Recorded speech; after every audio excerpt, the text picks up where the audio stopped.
Assalamualaikum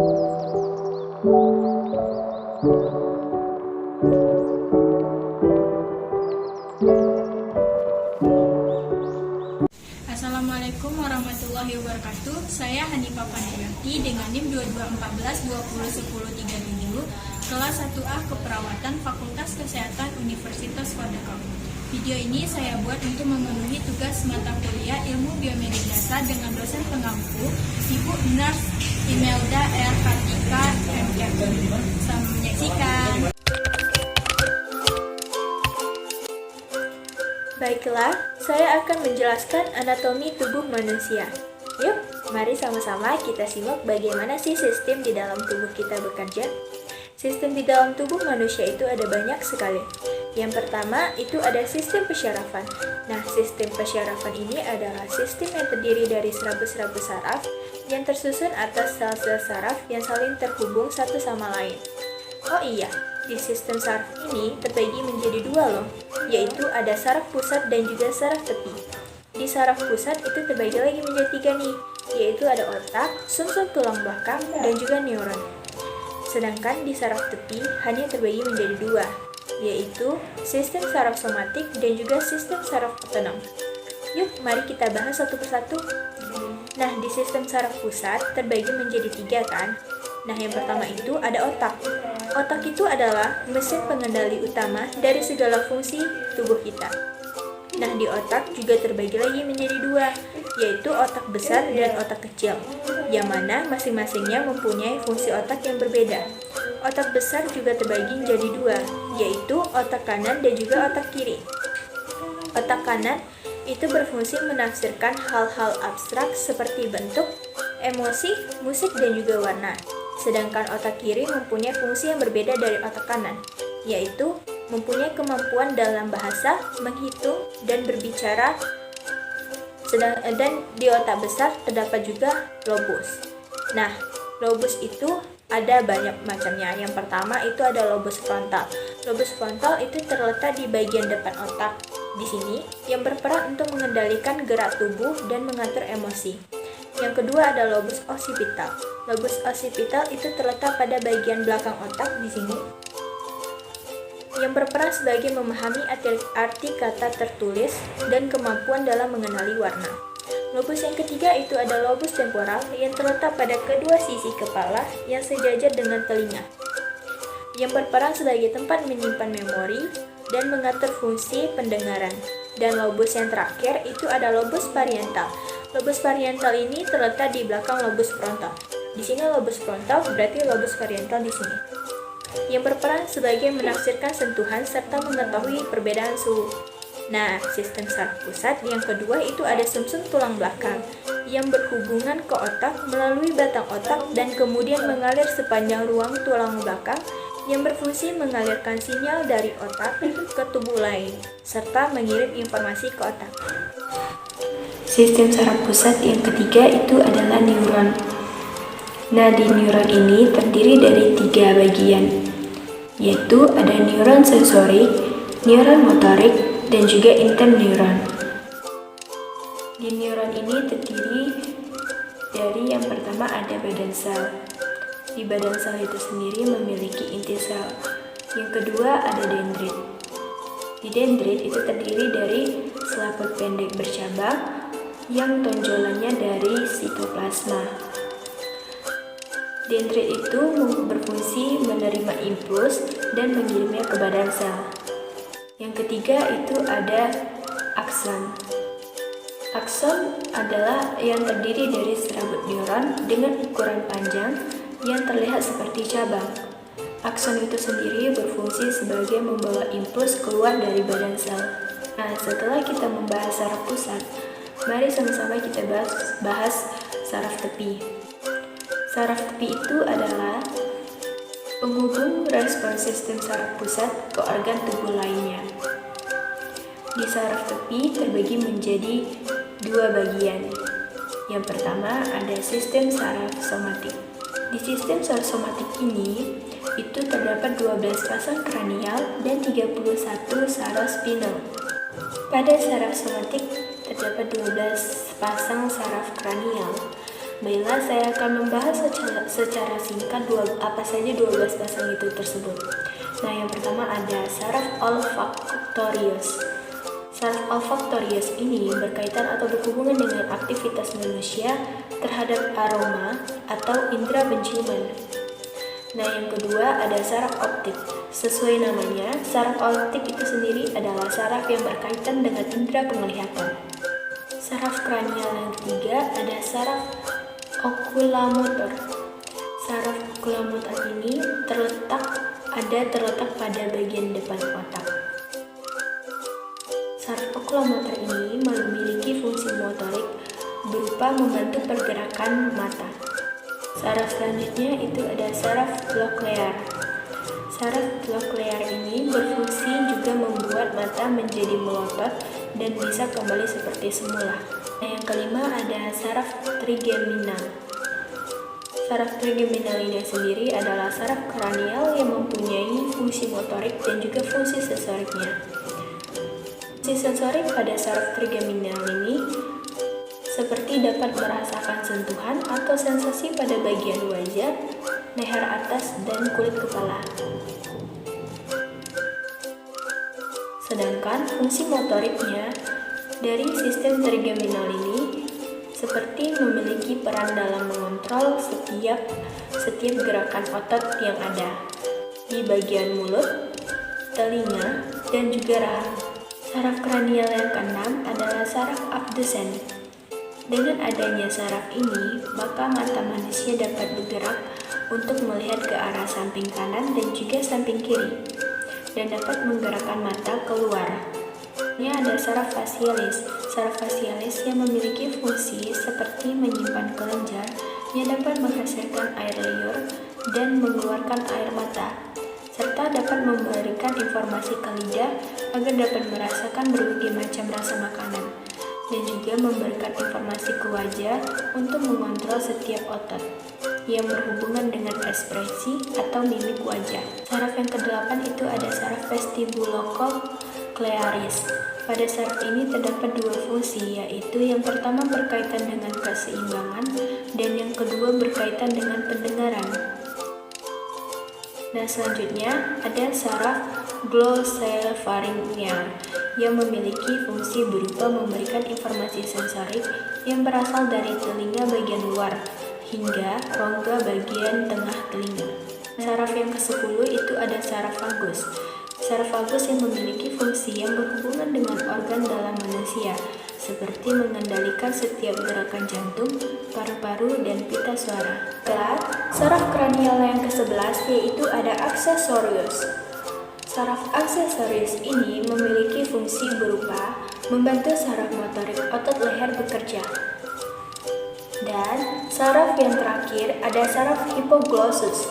Saraf hipoglossus ini berasal dari bagian medula oblongata yang kemudian bergerak ke arah rahang hingga sampai pada bagian lidah.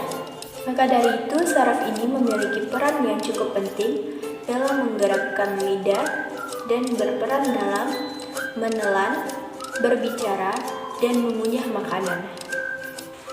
Baiklah, setelah kita membahas apa saja 12 pasang kranial yang ada pada sistem saraf somatik, selanjutnya kita akan membahas sistem saraf otonom yang berfungsi mengontrol aktivitas secara sadar dan mengontrol aktivitas seperti bernafas, detak jantung, dan lain-lain. Pada sistem saraf otonom terbagi menjadi dua, yaitu sistem simpatik dan parasimpatik. Selanjutnya, pembahasan selanjutnya ada lengkung refleks. Lengkung refleks itu adalah rancangan yang ditimbulkan oleh perubahan lingkungan di dalam maupun di luar tubuh yang akan menimbulkan respon sebagai perilaku manusia. Terdapat dua macam lengkung refleks, yaitu refleks monosinaptik dan refleks polisinaptik. Pada lengkung refleks, terdapat 5 komponen dasar, yaitu yang pertama ada reseptor, sensorik, dan yang kedua jalur efesen, yang ketiga pusat integrasi, yang keempat jalur eferen, dan yang kelima ada efektor. Pada lengkung refleks terdapat juga neuron sensorik yang memiliki fungsi untuk menerima rangsangan dari reseptor yang akan diteruskan ke sumsum tulang belakang. Contoh gerak refleks itu seperti batuk, bersin, atau kaki yang terangkat saat terkena benda tajam. Setelah mempelajari sistem syarafan, selanjutnya yaitu sistem endokrin. Di sistem endokrin itu ada apa aja sih? Nah, pada sistem endokrin itu terdapat beberapa kelenjar, seperti ada kelenjar hipofisis, kelenjar tiroid, kelenjar paratiroid, kelenjar adrenal, kelenjar pankreas, kelenjar gonad, dan kelenjar timus. Mari kita bahas dari kelenjar hipofisis dulu. Nama lain dari kelenjar hipofisis ini adalah pituitari. Kelenjar hipofisis ini terletak melekat di bagian dasar hipotalamus. Di kelenjar hipofisis ini dapat menghasilkan beberapa hormon, yaitu pada lobus anterior itu terdapat hormon TSH atau thyroid stimulating hormone yang berfungsi merangsang kelenjar tiroid untuk memproduksi tiroksin. Selanjutnya ada hormon ACTH.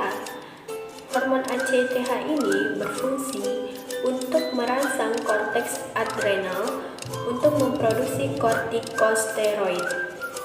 Yang ketiga ada hormon FSH. Hormon FSH ini yang berfungsi untuk mendorong pembentukan dan pematangan gamet. Yang keempat ada hormon LH. Hormon LH yang berfungsi untuk mendorong sekresi hormon reproduksi di ovarium dan testis. Dan yang kelima ada hormon prolaktin. Hormon prolaktin ini yang berfungsi untuk menstimulasi sekresi air susu dan kelenjar air susu. Selanjutnya ada hormon GH. Hormon GH berfungsi untuk merangsang pertumbuhan tulang. Dan yang terakhir ada hormon MSH. Hormon MSH yang berfungsi untuk mengatur penyuburan pigmen pada sel-sel melanofor kulit sehingga dapat mempengaruhi perubahan warna kulit. Selanjutnya, hormon pada lobus posterior. Di lobus posterior ini terdapat beberapa hormon. Yang pertama ada hormon oksitosin. Hormon oksitosin ini yang berfungsi untuk membantu merangsang kontraksi otot pada uterus. Dan yang kedua ada hormon ADH yang berfungsi untuk menjaga kadar air di dalam tubuh. Selanjutnya yang kedua ada kelenjar tiroid. Kelenjar tiroid itu terletak di bawah laring. Pada kelenjar tiroid terdapat beberapa hormon juga, yaitu yang pertama ada hormon tiroksin dan triodotironin yang berperan dalam proses metabolisme, pertumbuhan fisik, dan perkembangan mental dan kematangan seks. Ada kelenjar tiroid. Selanjutnya ada kelenjar yang ketiga, yaitu ada kelenjar adrenal. Kelenjar adrenal ini terletak di kutub atas ginjal. Hormon yang dapat dihasilkannya yaitu pada korteks itu terdapat hormon korteks mineral yang berfungsi untuk menyerap natrium, darah, dan mengatur reabsorpsi air pada ginjal. Hormon selanjutnya ada glukokortikoid yang mampu mengubah protein menjadi glikogen dalam hati dan mampu mengubah glikogen menjadi glukosa. Dan hormon yang terakhir pada korteks yaitu ada androgen. Hormon androgen ini berfungsi untuk membentuk sifat kelamin sekunder pria. Selanjutnya pada medula. Pada medula itu terdapat hormon adrenalin atau epinefrin. Hormon adrenalin atau epinefrin ini berfungsi untuk mengubah glikogen dalam otot menjadi glukosa dalam darah dan meningkatkan kerja saraf simpatik yaitu kerja jantung. Yang kedua ada hormon noradrenalin. Hormon noradrenalin yang bekerja sama dengan hormon kortisol dan adrenalin dalam mengatur reaksi tubuh terhadap kondisi stres. Kelenjar yang selanjutnya yaitu kelenjar yang keempat ada kelenjar pankreas. Kelenjar pankreas ini terletak di bawah lambung. Di kelenjar pankreas ini terdapat hormon insulin yang mampu mengubah gula darah yaitu glukosa menjadi gula otot yaitu glikogen di dalam hati sehingga kadar gula darah menurun. Dan yang kedua itu ada hormon glukogen. Hormon hormon glukagon yang berfungsi untuk mengubah glikogen menjadi glukosa, sehingga kadar gula darah meningkat. Selanjutnya kelenjar yang kelima yaitu kelenjar gonad. Kelenjar gonad itu terbagi menjadi dua, yaitu kelenjar gonad pada wanita dan kelenjar gonad pada pria. Kelenjar gonad pada wanita terletak di bawah perut, dan pada pria terletak di buah zakat dalam skrotum. Pada wanita terdapat hormon estrogen yang berfungsi untuk menentukan ciri pertumbuhan kelamin sekunder perempuan. Dan ada juga hormon progesteron yang berfungsi dalam penebalan dan perbaikan dinding uterus. Selanjutnya kelenjar gonad pada pria. Itu terdapat hormon testosteron yang berfungsi untuk menentukan ciri pertumbuhan kelamin sekunder laki-laki dan memicu terbentuknya sperma. Kelenjar yang terakhir yaitu ada kelenjar timus. Kelenjar timus ini terletak di posterior toraks di atas jantung. Hormon yang terdapat pada kelenjar timus ini yaitu ada timobiotin dan timulin. Kedua hormon ini berperan dalam proses perubahan sel T menjadi sel spesifik. Dan hormon yang terakhir ada hormon timosin. Hormon timosin berfungsi untuk menguatkan respon imun dengan menstimulasi pembentukan sel T. Baiklah, setelah kita membahas sistem endokrin, selanjutnya ada sistem reproduksi. Sistem reproduksi pada manusia itu terdapat dua, yaitu sistem reproduksi pada pria dan sistem reproduksi pada wanita. Mari kita bahas terlebih dahulu sistem reproduksi pada pria. Dalam sistem reproduksi pada pria yaitu yang pertama ada kandung kemih. Kandung kemih adalah sistem dari saluran kencing yang berbentuk kandung berongga yang bertugas menampung cairan yang telah disaring oleh ginjal dan akan dikeluarkan sebagai urin atau kencing. Yang kedua ada kelenjar prostat. Kelenjar prostat adalah organ kecil yang berada tepat di bawah kandung kemih dan berperan memproduksi dan menyempurnakan air mani. Selanjutnya yang ketiga ada uretra pria. Uretra pria berupa saluran sepanjang 20 cm. Saluran ini berada di dalam penis yang ujungnya dapat terlihat pada pangkal organ intim pria tersebut. Uretra yang terdapat di dalam penis berfungsi untuk mengalirkan air seni yang tertampung di kandung kemih agar bisa keluar dari tubuh. Yang keempat ada vas deferens. Vas deferens merupakan sepasang tabung berotot yang keras dan berdinding tebal. Tabung tersebut dimulai di epididymis, yang merupakan tempat penyimpanan sperma setelah dibuat di testis. Dari epididymis, vas deferens tersebut terus memanjang melewati daerah panggul sampai ke tingkat kandung kemih. Selanjutnya yang kelima ada testis. Testis merupakan organ yang penting dalam sistem reproduksi pria. Fungsi testis itu sendiri adalah memproduksi sperma dan hormon testosteron karena fungsinya begitu penting. Kesehatan testis harus selalu dijaga agar terhindar dari berbagai macam gangguan. Dan yang terakhir ada skrotum. Skrotum adalah kantung kulit yang tergantung di belakang penis, tempat testisnya berada. Fungsi utama dari skrotum tersebut adalah membungkus organ reproduksi yang ada di dalamnya, yakni testis, beserta komponen-komponen lainnya. Baiklah, yang kedua ada sistem reproduksi pada wanita. Sistem reproduksi pada wanita itu terbagi menjadi dua bagian, yaitu pada bagian luar dan pada bagian dalam. Sistem reproduksi pada wanita pada bagian luar itu terdapat labia majora. Labia majora merupakan bibir vagina besar yang terletak di bagian luar. Bentuknya seperti pembungkus besar yang berfungsinya untuk melindungi organ reproduksi wanita bagian luar lainnya. Selain itu terdapat kelenjar minyak dan keringat pada labia majora. Setelah pubertas akan tumbuh rambut yang menutupinya. Yang kedua ada labia minora. Labia minora atau bibir vagina kecil berukuran lebih kecil daripada labia majora. Organ ini berfungsi sebagai pelindung vagina dan uretra. Di labia minora tidak tertutupi rambut, seperti labia majora. Yang ketiga ada kelenjar Bartholin. Kelenjar Bartholin adalah kelenjar yang terletak di kedua sisi bibir vagina. Kelenjar ini berukuran kecil, sehingga tidak mudah terdeteksi oleh tangan maupun mata. Dan yang terakhir ada klitori.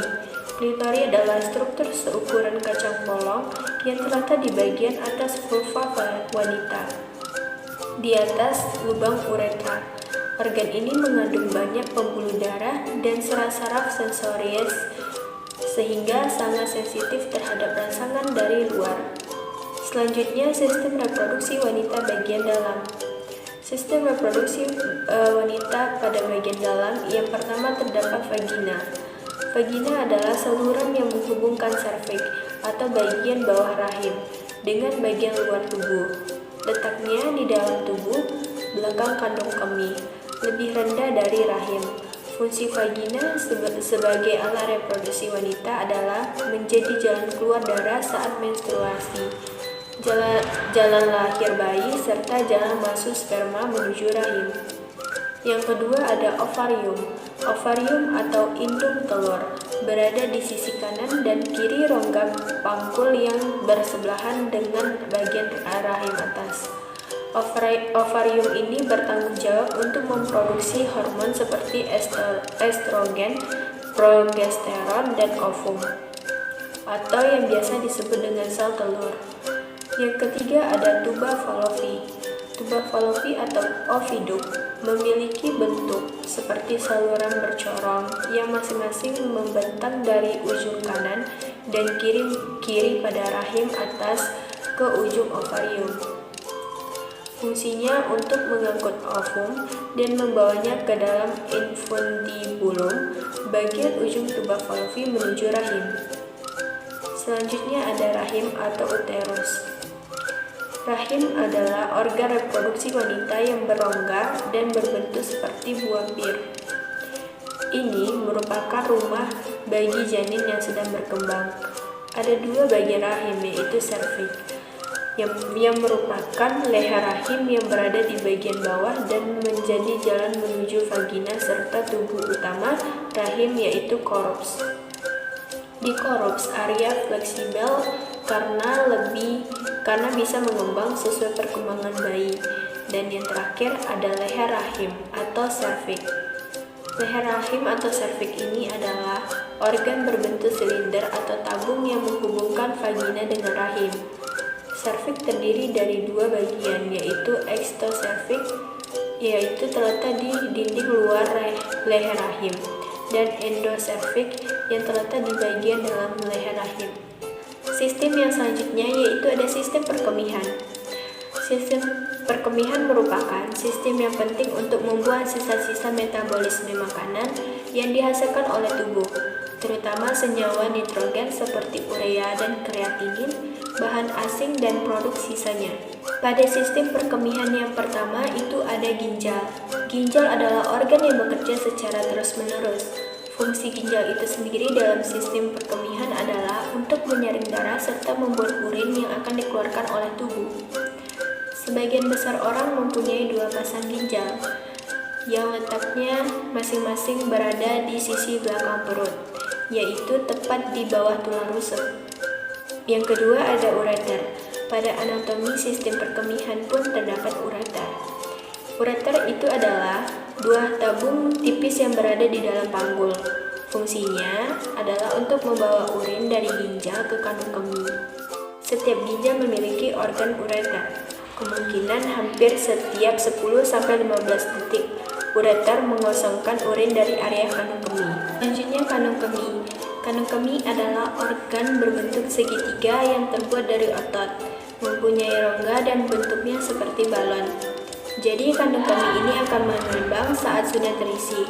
Kandung kemih berfungsi untuk menahan urin sampai siap untuk mengeluarkannya. Setelah dari kandung kemih, urin akan diteruskan ke uretra. Sangat penting untuk kita ketahui bahwa ureter dan uretra adalah dua organ dalam sistem perkemihan yang berbeda. Uretra adalah tabung yang membawa urin dari kandung kemih keluar dari tubuh.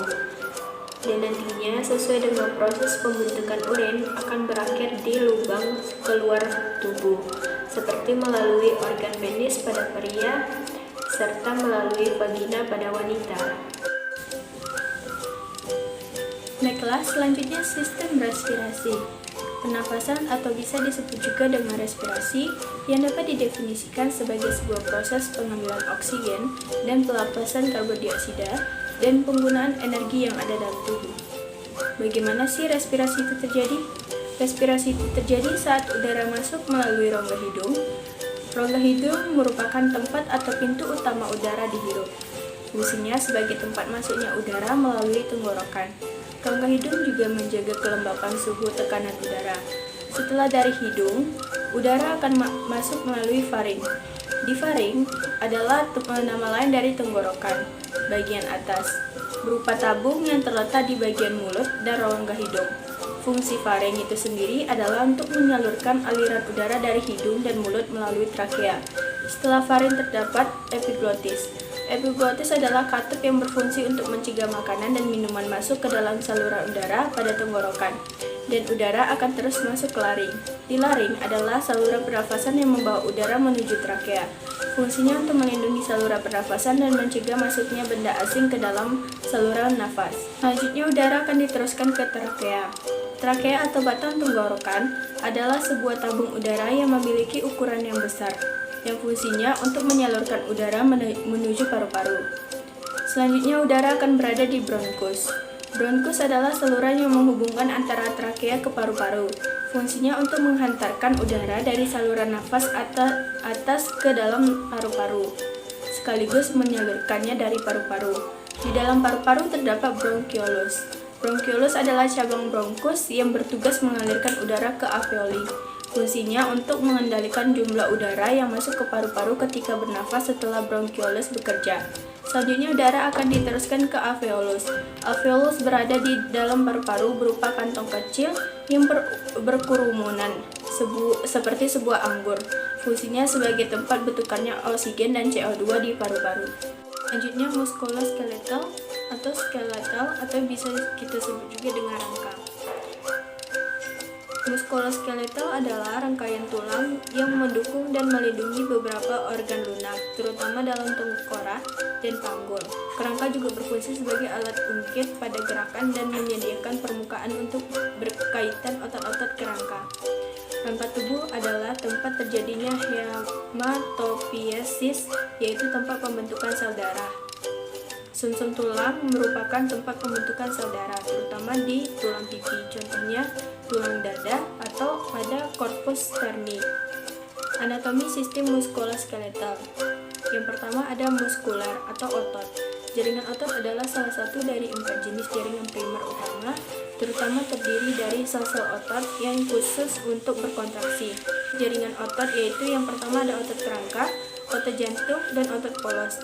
Tanpa adanya jaringan otot, tubuh kita tidak akan bisa melakukan pergerakan. Yang pertama ciri-ciri otot: berkontraksi atau menegang. Ekstabilitas, merespon dengan kuat jika distimulasi oleh impuls saraf. Kedua, ada jenis otot. Yang pertama yaitu otot rangka. Otot rangka merupakan bagian terbesar pada tubuh kita. Fungsi otot rangka yang pertama menghasilkan gerakan otot pada tempat otot itu melekat. Yang kedua, mempertahankan postur dan posisi tubuh terhadap gaya gravitasi. Yang ketiga, menjaga panas tubuh agar suhu tubuh tetap normal. Yang keempat, mengatur gerak pada tulang dan sebagai alat gerak aktif. Ciri otot rangka yaitu bercorak lintang, terdapat pada rangka tubuh, bekerja sesuai kesadaran. Yang kedua yaitu otot polos. Sebagian besar sel otot polos ditemukan di dinding, saluran, dan organ berongga, seperti kandung kemih dan uterus, serta pada dinding tuba, yang terdapat pada sistem respiratorik, pencernaan, reproduksi, urinarius, dan sistem sirkulasi darah. Fungsi otot polos itu sendiri yang pertama, membantu dalam pencernaan makanan dan juga memaksa makanan dari satu organ ke organ yang lain. Dalam sistem pencernaan mengatur kontraksi dari kerja organ pencernaan, pernafasan, reproduksi, serta organ lainnya terkecuali jantung. Ciri-ciri otot polos itu yang pertama berbentuk gelondong, mempunyai inti sel, dan tidak mempunyai garis melintang. Selanjutnya jaringan penyambung. Pada jaringan penyambung yang pertama itu terdapat sendi. Sendi atau artikulasi adalah istilah yang digunakan untuk menunjukkan pertemuan antara dua atau beberapa tulang kerangka untuk memudahkan terjadinya gerakan. Ilmu yang mempelajari persendian disebut artronologi. Terdapat 3 jenis sendi utama, yaitu sendi fibros, sendi tulang rawan, dan sendi sinovial. Sendi juga dapat diklarifikasikan menurut kemungkinan gerakannya: tak bergerak, sedikit bergerak, dan bergerak luas. Yang kedua yaitu ligamen. Ligamen adalah jaringan ikat fibrosa yang menghubungkan satu tulang yang lain menjadi jaringan ikat yang memfasilitasi gerakan. Ligamen sangat elastis untuk memungkinkan perenggangan dan lentur sendi dan anggota badan untuk memproduksi gerak. Yang ketiga yaitu ada tendon. Tendon adalah jaringan ikat yang memiliki kekuatan tarik yang sangat tinggi yang menghubungkan otot dengan tulang. Mirip dengan ligamen, tendon juga terutama terdiri dari serat kolagen. Tendon secara struktural dirancang untuk menahan jumlah tinggi tegangan otot, dan mereka bekerjasama dengan otot untuk menggerakkan kekuatan dalam yang digunakan untuk menarik hal-hal ke arah tubuh. Baiklah, selanjutnya yang itu ada sistem integumen. Pada tubuh manusia dewasa, berat kulit pada kurang lebih sama dengan 16% dari berat tubuh manusia. Pada dasarnya, kulit terbuat dari berbagai jenis jaringan yang bekerja bersama, membentuk suatu struktur yang melakukan fungsi tertentu. Kulit dan aksesorisnya merupakan sistem integumen yang berperan dalam perlindungan menyeluruh bagi tubuh. Yang kedua itu ada kulit. Fungsi-fungsi kulit itu pertama untuk melindungi tubuh bagian dalam dan melindungi tubuh dari ancaman yang berbahaya dari lingkungan sekitar. Contohnya yaitu seperti infeksi atau serangan dari organisme yang lain dan kerusakan yang berasal dari radiasi sinar ultraviolet, dan juga melindungi dari zat-zat yang membahayakan tubuh. Lapisan-lapisan kulit yaitu terdiri yang pertama dari epidermis, yang kedua dermis, dan yang ketiga hipodermis atau lapisan subkuntan. Setelah kulit, yaitu ada kuku. Kuku adalah bagian tubuh yang terdapat atau tumbuh di ujung jari, yang terbuat dari keratin protein yang kaya akan sulfur. Kuku tumbuh dari sel mirip gel lembut yang mati, mengeras, dan kemudian terbentuk saat mulai tumbuh dari ujung jari. Fungsinya untuk melindungi ujung jari yang lembut dan penuh urat saraf serta mempertinggi daya sentuh. Setelah kuku yaitu ada rambut. Rambut muncul dari epidermis atau kulit terluar, berasal dari folikel rambut yang berada jauh dari bawah dermis. Terdapat di seluruh kulit kecuali telapak tangan atau kaki, serta bagian dorsal dari palang diikat jari tangan atau kaki, penis, labia minora, dan bibir. Rambut terdiri atas akar rambut, sel tanpa keratin, dan batang rambut terdiri dari sel keratin. Fungsi rambut yaitu untuk melindungi kulit dari pengaruh buruk, yang kedua sebagai pengatur suhu, dan yang ketiga mendorong penguapan keringat, yang keempat indera praba yang sensitif. Selanjutnya, sistem kardiovaskular. Sistem kardiovaskular merupakan organ sirkulasi darah yang terdiri dari jantung, komponen darah, dan pembuluh darah, yang berfungsi memberikan dan mengalirkan suplai oksigen dan nutrisi ke seluruh jaringan tubuh yang diperlukan dalam proses metabolisme tubuh. Sistem kardiovaskular memerlukan banyak mekanisme yang bervariasi agar fungsi regulasinya dapat merespon aktivitas tubuh. Salah satunya adalah meningkatkan aktivitas suplai darah agar aktivitas jaringan dapat terpenuhi. Organ sirkulasi darah tadi kan terbagi menjadi 3. Nah, yang pertama itu adalah jantung. Jantung berbentuk seperti pir atau kerucut. Pada basis jantung terdapat aorta, batang nanti paru, dan pembuluh balik atas dan bawah, dan pembuluh balik. Jantung sebagai pusat sistem kardiovaskular terletak di sebelah rongga dada. Sebelah kiri yang terlindung dari kostai, tepatnya pada mediastinum. Untuk mengetahui denyutan jantung, kita sendiri dapat merasakan di bawah papila mammae 2 jari setelahnya. Berat pada orang dewasa sekitar 200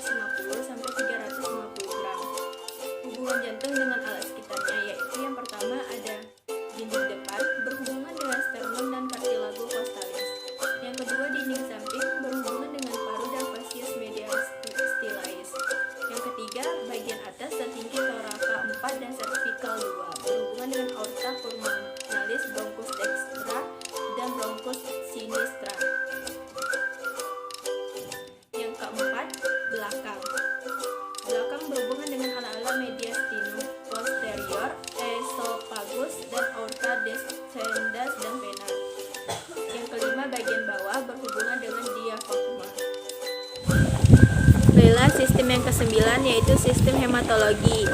Sistem hematologi tersusun atas darah dan tempat darah diproduksi, termasuk sumsum tulang dan nodus limpa. Darah adalah organ khusus yang berbeda dengan organ yang lain karena berbentuk cairan.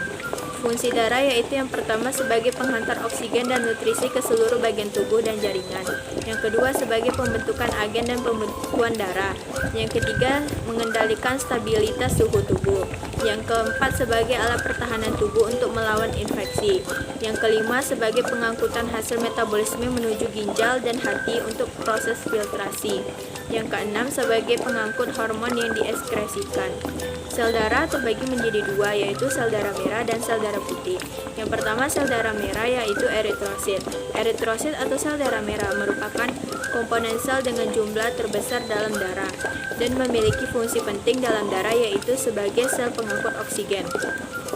Jumlah eritrosit pada laki-laki dewasa yang sehat sekitar 5,4 juta sel per mikroliter darah. Sedangkan untuk wanita dewasa yang sehat berjumlah sekitar 4,8 juta sel per mikroliter darah. Salah satu gangguan pada sel darah merah atau eritrosit yaitu anemia. Yang kedua ada darah putih atau leukosit. Leukosit atau sel darah putih merupakan sel darah yang masih mempunyai inti sel. Berbeda dengan eritrosit, leukosit juga tidak mempunyai hemoglobin maupun kemampuan untuk membawa oksigen. Salah satu gangguan pada sel darah putih atau leukosit salah satunya yaitu limfoma, yaitu kanker darah yang terjadi pada sistem limfatik tubuh. Baiklah, sistem yang terakhir yaitu ada sistem pencernaan. Sistem pencernaan adalah proses yang dilakukan oleh sistem organ pencernaan untuk mengelola makanan agar dapat diserap nutrisinya dan diubah menjadi energi. Organ pencernaan pada manusia yaitu yang pertama ada rongga mulut. Di mulut itu terdapat gigi, lidah, dan kelenjar ludah sebagai bagian sistem pencernaan. Makanan yang masuk ke mulut akan mengalami proses pencernaan mekanik yang dilakukan oleh gigi, juga kimiawi oleh enzim amilase atau vitalin. Yang kedua ada kerongkongan. Kerongkongan adalah jalannya makanan dari mulut menuju ke lambung. Dinding kerongkongan yang terdapat otot melakukan gerakan peristaltik agar makanan terdorong masuk. Yang ketiga yaitu lambung. Lambung letaknya di bawah dekat rongga dada atau diafragma. Bentuknya seperti kantong. Lambung juga memiliki 3 bagian, yang ini bagian atas yaitu kardiak, bagian tengah yaitu fundus, dan bagian bawah yaitu pilorus. Baiklah, yang keempat yaitu ada usus halus atau usus kecil. Usus halus atau usus kecil adalah bagian dari saluran pencernaan yang terletak di antara lambung dan usus besar. Usus halus terdiri dari 3 bagian yaitu usus 12 jari, usus kosong, dan usus penyerapan. Yang kelima yaitu ada usus besar. Usus besar adalah organ pencernaan yang mengelilingi seluruh rongga perut. Organ yang disebut juga dengan kolon memanjang dari cecum, kantong yang menghubungkan ileum, dengan kolon sampai ke anus. Selanjutnya yaitu ada rektum dan anus. Rektum adalah sebuah ruang yang berasal dari ujung usus besar setelah kolon sigmoid dan berakhir di anus. Biasanya rektum ini kosong karena tinja disimpan di tempat yang lebih tinggi, yaitu pada kolon descendens. Jika kolon descendens penuh dan tinja masuk ke dalam rektum, maka timbul keinginan untuk membuang air besar. Baiklah, yang terakhir yaitu anus. Anus merupakan lubang di ujung saluran pencernaan di mana tempat pengeluaran kotoran. Baiklah, mungkin itu saja materi yang dapat saya sampaikan. Semoga materi yang saya sampaikan ini dapat bermanfaat. Wabillahi taufiq wal hidayah. Wassalamualaikum warahmatullahi wabarakatuh.